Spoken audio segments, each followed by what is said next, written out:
সুহিতা শিকদারের লেখা গল্প ঝরা পাতার রূপকথা। ঘরের সামনে মাধবীলতা ফুলের গাছটা লোহার গেটের উপর দিয়ে অর্ধাবৃত্তাকারে বাঁশের কঞ্চির সাথে বেঁধে রাখা। সবে ফাগুন শেষ হয়ে চৈত্র মাস শুরু হয়েছে। এখনই সারা গাছ ভরে উঠেছে গোলাপি সাদা থোকা থোকা মাধবীলতা ফুলে। মিষ্টি মন ভরানো গন্ধে মমা করছে সারাটা বাড়ি। মৌমাছি প্রজাপতিরা উড়ে বেড়াচ্ছে বাগান জুড়ে ফুলে ফুলে। মাঝখানে সাদা পাথর দিয়ে রাস্তার মতন বানানো, পাথর কুচি গাছের ঝাড় দিয়ে আলাদা করা রাস্তাটুকু। দুপাশে সাজানো বাগান, এক পাশে গন্ধরাজ, জবা, গোলাপ, স্থলপদ্ম, লিলি, জুঁই, বেলি আর নানা রকম নাম না জানা গাছ। আর অন্য পাশে লেবু, পেয়ারা, পেঁপে, নানা ধরনের গাছে সাজানো গোছানো সুন্দর একটা বাগান। রং বেরঙের পাখিদের বাসা। জানালার পাশেই লেবু গাছটার ভেতর সদ্য বানানো টুনটুনি পাখির বাসাটা হাওয়ায় দুলছিল। হালকা সবুজ রঙে তিনতলা বাড়ির সামনে শ্বেত পাথরে খোদাই করা লেখা কিশলয়। এ বাড়ির কর্তা মানে বিশ্বজিতের অবসর অবকাশের সঙ্গী এই বাগানটুকু। বাগানে বসেই আগাছাগুলো পরিষ্কার করছিলেন বিশ্বজিৎ বাবু। ভেজা চুলের উপর আটপৌরে শাড়ির আঁচলটা ঘাড়ের উপর দিয়ে তুলসী মঞ্চে প্রদীপ দেখে মাথা ঠেকিয়ে প্রণাম করলেন নন্দিনী দেবী। কপালে লাল রঙের সিঁদুরের টিপটা স্নানের পরেও জল করছে। তোমার পুজো হলো? বরের কথায় তাকিয়ে ঘাড় নাড়ল নন্দিনী। ঘাড় নাড়লে যে? হয়নি এখনো? উফ, শান্তিতে সকাল সন্ধে পুজো করতেও দাও না। গুরুমন্ত্র পাঠ করছিলাম তো। ঠাকুর ঘরে বসে বসে পুজো করার সময় পাই না আমি, তাই ঘুরতে ফিরতে করতে হয়। আমার ঠাকুর জানেন তুমি তিনি অন্তঃপ্রাণ। একটু দোষ ত্রুটি তিনি ক্ষমা করে দেবেন, চিন্তা করো না। তা তোমার কি চাই সেটা বলো। একবার আমার কাছে এসো না। একেবারে মাথাটা খারাপ হলো নাকি? বুড়ো বয়সে সকাল সকাল কি সব বলছো? বাড়িতে ছেলের নতুন বউ। আর কি বলি বলো তো তোমায়? তোমার ছেলে বৌমা এখনো ঘুমোচ্ছে। সকাল থেকে ধুলো মাটি নিয়ে বসে আছো। স্নান করো, জল খাবারের ব্যবস্থা করছি। আচ্ছা, সেসব হবে, একবার শোনো তো। কাছে আসতেই সাদা রঙের একটা গোলাপ ফুল দিয়ে মিষ্টি মুখে বউকে বললেন বিশ্বজিৎ, এক কাপ তোমার হাতে চা হবে কি গিন্নি? তার আগে? তা হবে বলে পা বাড়াতেই রান্নাঘরের দিকে কানে এলো। এক পলকের একটু দেখা, আরও একটু বেশি হলে ক্ষতি কি? ঠোঁটের কোণের হাসির রেখাটা আরও একটু প্রসারিত হয়ে গেল বয়সের ছোপ পড়া গোলাপি গালের উপর। চোখের উজ্জ্বলতা আজও কিন্তু একই রকম, সেই 32 বছর আগের নন্দিনী। 35 বছর আগের বিশ্বজিৎ আর নন্দিনীর দুঃসাহসিক প্রেম। ও বরাবরই অন্যরকম। জীবনকে ও ভালোবেসেছে নিজের অন্যতম প্রেমিকা করে। ওর বাঁধন ছাড়া লাগামহীন প্রেম ঠিক ততটাই ছিল নন্দিনীর প্রতিও। ভালোবাসার স্রোতে গা ভাসিয়ে অনেক ওঠাপড়াকে সাক্ষী করে আজ ওরা একজন 60 আর একজন 50-এর কোঠায়। সংসারের কথা মাথায় রেখে মার্চেন্ট নেভিতে মেরিন ইঞ্জিনিয়ারিংয়ে চাকরিতে যোগ দেওয়া। জীবনের পেছনে ছুটতে ছুটতে জীবনকে উপভোগ করা হয়ে ওঠেনি। ভালোবাসার বিয়েতে ভালোবাসা আসতো শুধুমাত্র কয়েকদিনের ফাগুনের ছোঁয়ার মতো। তাই সব কিছুকে আরও বেশি করে পাওয়ার আকাঙ্ক্ষা জীবনের প্রতি ওর ভালোবাসাকে বাড়িয়ে তুলেছে বহু গুণ।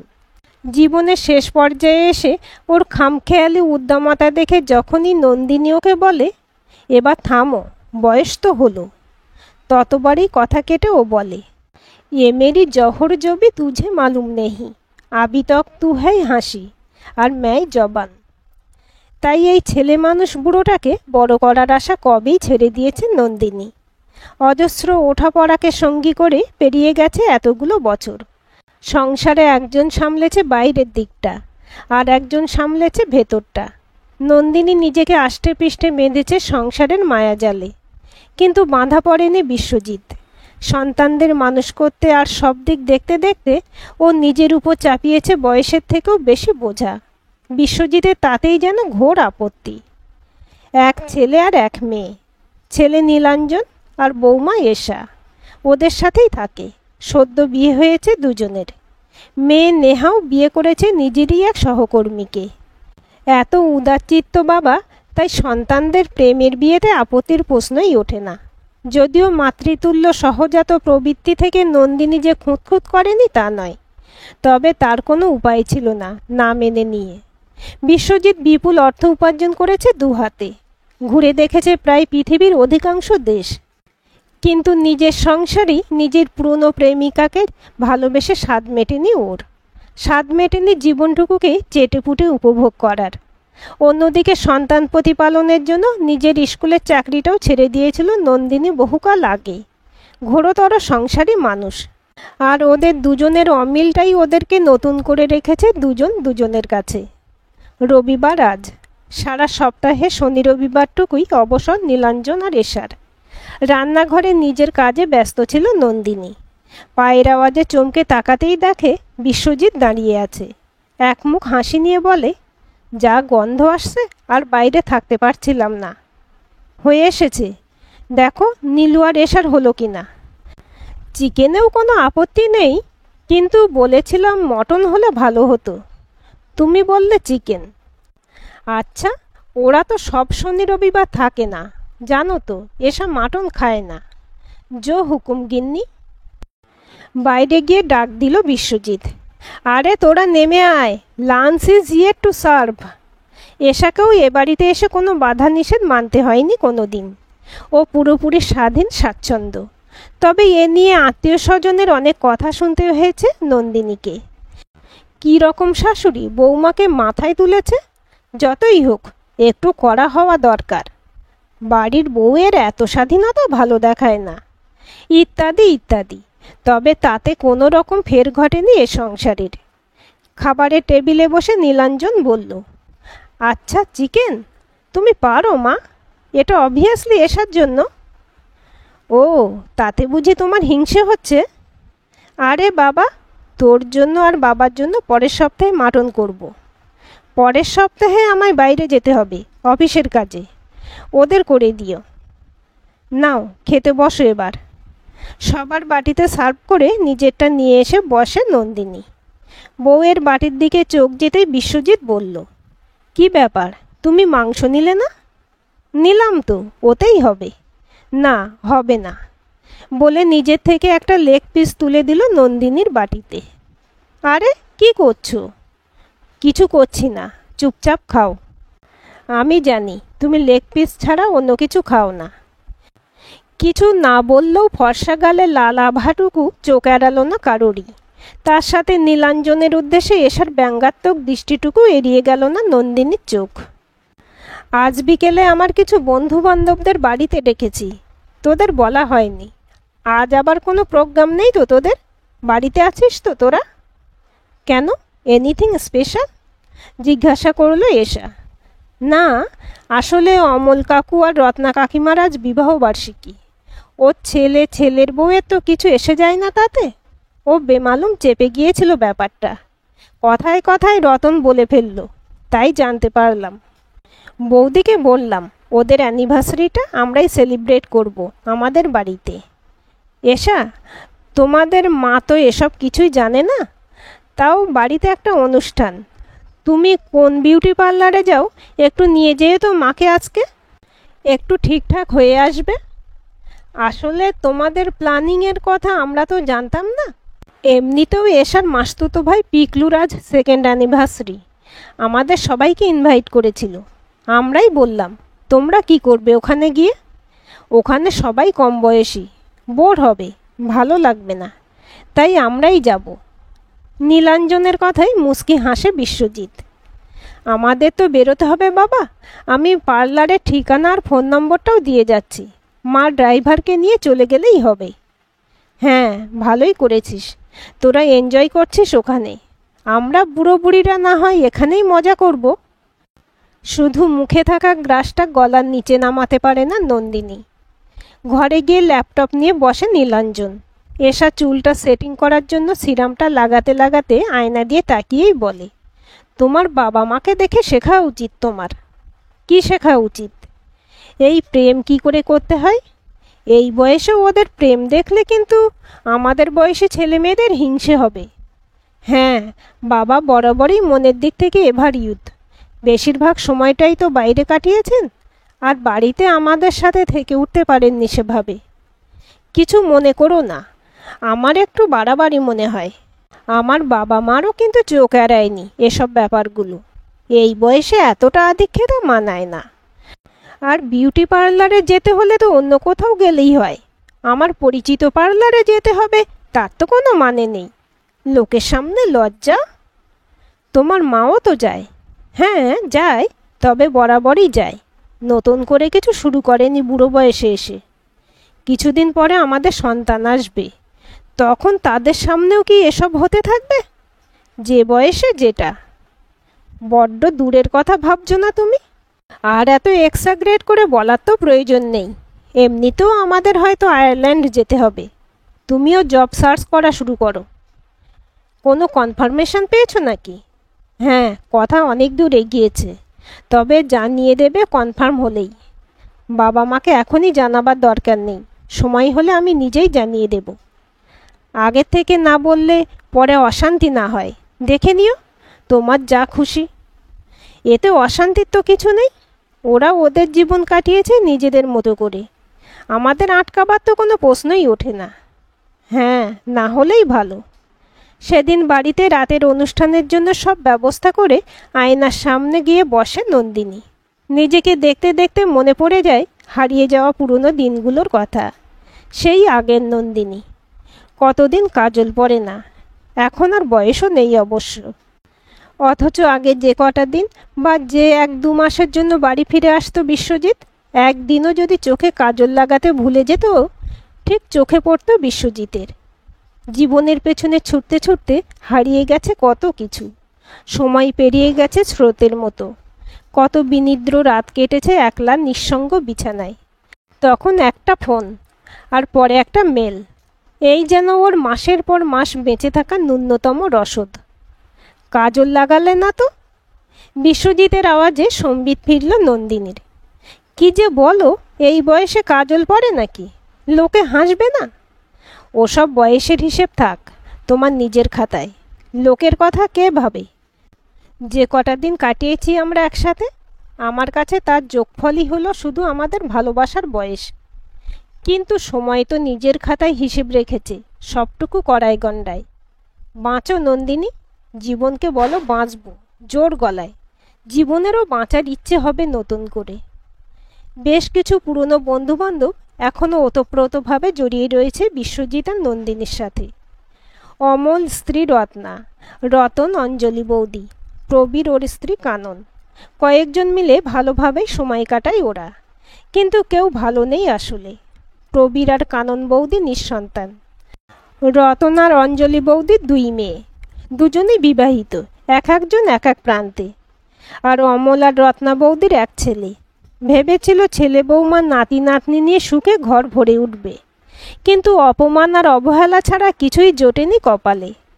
যাবার আগে রাত্রে বাড়ি ফেরার আগে বন্ধুর হাত ধরে অমল বলে, বিশ্বজিৎ, অনেক দিন পর তোর জন্য আবার অনুভব করলাম রে, আমরা বেঁচে আছি এখনো, মরে যায়নি পুরোটা, আমাদেরও মন আছে। রাতের বেলা শোবার ঘরে এসে গুম হয়ে বসে থাকে নন্দিনী অনেকক্ষণ। কথা বলে বেশ কিছু সময় পরে। মাঝে মাঝে খুব ভয় হয় আমার, জানো। তোমার আবার কিসের ভয়? এই যে ছেলে মেয়েদের জন্য সব তো দিয়েছি, তারা যদি কোনো দিন অবহেলা করে, দূরে ঠেলে দেয়? কেন জড়াও নিজেকে এত মায়ায়? কেউ নিজের নয়, সব মায়া, সবই পর। আধ ঘুম আধো জাগরণে মেঘ বৃষ্টির খেলা। সকাল থেকে আকাশের মুখ ভার। পেয়ারা গাছটার ডালে পাতায় বিন্দু বিন্দু জল থরে থরে সাজানো। বৃষ্টির দাপটে লেবু গাছের ভেতর বানানো টুনটুনি পাখির বাসাটা চুপসে এতটুকু। সৌন্দর্যের সব আবরণ সরিয়ে কঙ্কালসার। জানালা দিয়ে বোবা দৃষ্টি নিয়ে এসবই দেখছিল নন্দিনী। মনের ভেতর জমে থাকা অশ্রুবিন্দু যেন বাইরে ঝরে চলেছে অনবরত বৃষ্টির রূপ নিয়ে।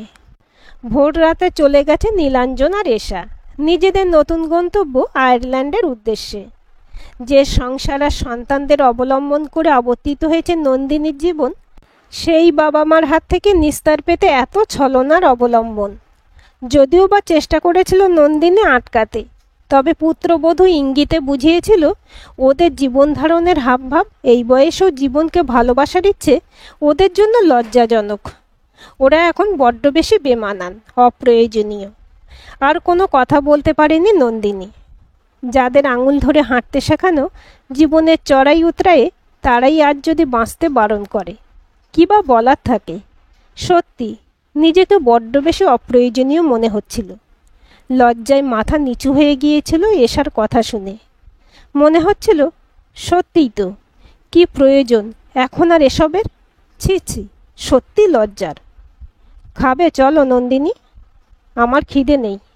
তোমার খাবার ঢাকা দেওয়া আছে, তুমি খেয়ে নাও। কার উপর রাগ করে নিজের শরীর খারাপ করছো? কারোর উপর না, রাগ শুধু আমার নিজের উপর। কোনোদিন তোমার উপর কথা বলিনি আমি, কিন্তু বলবো। রাগ আমার তোমার ছেলে মানুষের উপর।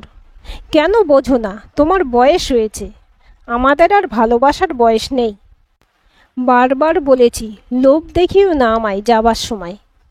যে সারা জীবন মাথা উঁচু করে এসেছে, তাকে আজকে নিজের সন্তানের সামনে এত ছোট করে দিলে। লজ্জায় মুখ দেখাতে পারছি না আর।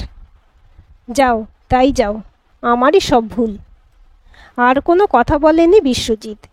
সারাদিন গুম হয়েছিল নন্দিনী। সময় কেটেছে পুজোর ঘরে, কিন্তু রাতের বেলা রান্নাঘরে হঠাৎই সেন্সলেস হয়ে পড়ে যায়। সাথে সাথে হসপিটালে নিয়ে গিয়ে ভর্তি করলে জানতে পারে সেরিব্রাল স্ট্রোক। অবশ্য বন্ধুরা সহযোগিতার কোনো ত্রুটি রাখেনি। মেন্টাল স্ট্রেস থেকে সব কিছু হয়েছে। আজ 3 দিন পরও কোনো ইমপ্রুভমেন্ট নেই নন্দিনীর। জিজ্ঞেস করেছে বিশ্বজিৎ বারবার ডাক্তারকে।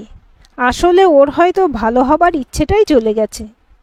ডাক্তার বলেছে পারলে একবার ছেলে মেয়েদের ডেকে পাঠান। ইচ্ছে না থাকলেও বাধ্য হয়ে ফোন করেছিল বিশ্বজিৎ ছেলেকে। Hi, this is Nilanjan. Please leave your voice message. I will get back to you once I will be available, thank you. তবে নেহা এসেছে দিন 5 পর। আজ সকালে একটু রিয়্যাক্ট করেছে নন্দিনী। খাবারও খেয়েছে আজ। নেহা ফোন করেছিল আবার নীলাঞ্জনকে। ও জানায় সবে এসেছে, এখনই আর ফিরে আসতে পারবে না। অনেক খরচা হয়ে গেছে, হাতে সেভাবে টাকা পয়সাও নেই। পেরিয়ে গেছে 2 সপ্তাহ। আজ নন্দিনী বেশ সুস্থ। বিশ্বজিতের চোখাচোখি হয়নি নন্দিনীর সাথে কদিন। আজ কাছে যেয়ে বসে। কেমন আছো? ভালো। ডাক্তার বলেছে তোমায় স্ট্রেস না নিতে। তবুও কয়েকটা কথা ছিল তোমার সাথে। তার আগে আমি কিছু বলতে চাই। সেদিন আমি তোমার সাথে এভাবে কথা বলে ঠিক করিনি। মনটা খুব খারাপ ছিল, তাই বলে ফেলেছিলাম। মন থেকে বলিনি। তুমি আমায় ক্ষমা করে দাও। তোমায় আমার কাছে ক্ষমা চাইতে হবে না নন্দিনী। আসলে আমি হাঁটতে শিখিনি জানো তো। যেদিন অনেক প্রতিবন্ধকতার মাঝেও তোমাকে বিয়ে করেছিলাম, কথা দিয়েছিলাম ভালো রাখবো। তাই সে দায় শুধু আমার। তবে তোমারও দায় কিছু কম না। ছোটবেলায় বাবাকে হারিয়েছি। মা আর আমি মামার বাড়িতে আশ্রিত। মাকে ভালো রাখবো বলে এরকম একটা চাকরি নিয়েছিলাম, ভালো রেখেও ছিলাম। তোমাকে শুধু ভালো রাখতে চেয়েছি সব সময়। আমার শুধু হাসিটুকুই দেখেছো তোমরা, আর উপেক্ষা করেছো যন্ত্রণাটাকে। আমিও তো উপেক্ষা করি। হ্যাঁ, প্রতি মুহূর্তে মরে বাঁচতে চাইনি আমি কোনো দিন। যাদের পৃথিবীর আলো দেখালাম, আমরা জীবন দিলাম, নিজেদের সব চাওয়া পাওয়াকে অবহেলা করে বড় করে তুললাম, বাঁচতে শেখালাম, আজ তারাই যখন আমাদেরকে ভালোভাবে বাঁচতে দিতে চায় না, তা মেনে নিয়ে ভালো থাকাটুকু ভিক্ষে চাইতে হবে? অসম্ভব। অর্থের অভাব তো আমার নেই। জীবনে সবাইকে ভালো রাখার জন্য বেশিরভাগ সময়টাই কেটে গেছে একলা নির্বাসনে। তাই জীবনের প্রতি ভালোবাসা আমার অগাধ। পড়ে থাকা কয়েকটা বছরে আমি 100 বছরের সমান বাঁচতে চাই, জীবনকে ভালোবেসে। কিন্তু তোমাকে ছাড়া তো বাঁচতে চাইনি। তাই তুমি হয় আমার সাথে বাঁচবে প্রাণ ভরে, নয় আমাকেও হারাবে। উঠে দাঁড়ায় বিশ্বজিৎ। আমি ডিসচার্জ পেপারগুলো রেডি করে আসছি। কথা বলতে পারে না নন্দিনী, শুধু চোখ উপচে বেরিয়ে আসে জলটুকু। বলে, সত্যি তো, যে শুধু দিয়ে গেল তার এই সামান্য চাওয়াটুকুকে উপেক্ষা করলাম কি করে আমি? নন্দিনীর হাত ধরে বলল বিশ্বজিৎ, কথা দিলাম তোমার চোখে জল আসবে না কখনো। শুধু বাকি জীবনটুকু পুরোপুরি আমাকে দাও। হাসপাতালে বিশ্বজিৎ ছাড়া আর কেউ আসেনি। আজ ওকে নিতে। অথচ এই কয়েকটা দিন অমলদা, রত্না বৌদি, প্রবীরদা, কানন বৌদি, রতনদা, অঞ্জলি বৌদি, মেয়ে নেহা, জামাই অভিরূপ সবাই এসেছে বারবার। নীলাঞ্জনের অভাব অনুভব করার সুযোগই পায়নি নন্দিনী একবারও। অথচ আজ একা বিশ্বজিৎকে আসতে দেখে অবাক হয় নন্দিনী। তবু কিছু বলে না। এখনও পুরোপুরি সুস্থ নয় ও। ডাক্তার বলেছে অনেক রেস্ট দরকার। বাড়ি আসতে আসতে বিকেল গড়িয়ে সন্ধ্যা হব। সূর্য অস্ত যাওয়ার পাটে। সারাটা শহর আবার নতুন করে দেখছিল নন্দিনী। এভাবে বাড়ি থেকেই বেরোয়নি আগে কতদিন। এত সবুজ, এত মানুষের ভিড় অবাক হয়ে দেখতে থাকে ও। সংসার, রান্নাঘর, ঠাকুর ঘরের ঘেরাটোপ থেকে বেরিয়ে আলাদা করে পৃথিবীটাকে দেখার সময় হয়নি কখনো। গাড়ি থেকে নামতেই অবাক হয়ে যায় ও। সবুজ রং পাল্টে বাড়ির রং হয়েছে কাঁচা হলুদ। হলুদ বরাবরই নন্দিনীর বড্ড প্রিয়। তাও শেষবার বাড়ি রং হয়েছিল নীলাঞ্জনের বিয়ের আগে, ওর পছন্দ মতো রঙে। সারা বাড়ি ভাসছে আলোর সাজে। সামনে তাকাতেই সবাইকে দেখতে পেল। পরিচিত হাসি মুখগুলো জ্বলজ্বল করছে চোখের সামনে। বরণের থালাটা নিয়ে হাসি মুখে এগিয়ে এলো রত্না বৌদি। এসো ভাই, কত অপেক্ষা করালে। কি ভয় না পেয়েছিলাম আমরা সবাই। নেহা এসে হাত ধরে বলল, মা, তোমার নিজের বাড়ি তোমার মনের মতো করে সেজেছে এবার।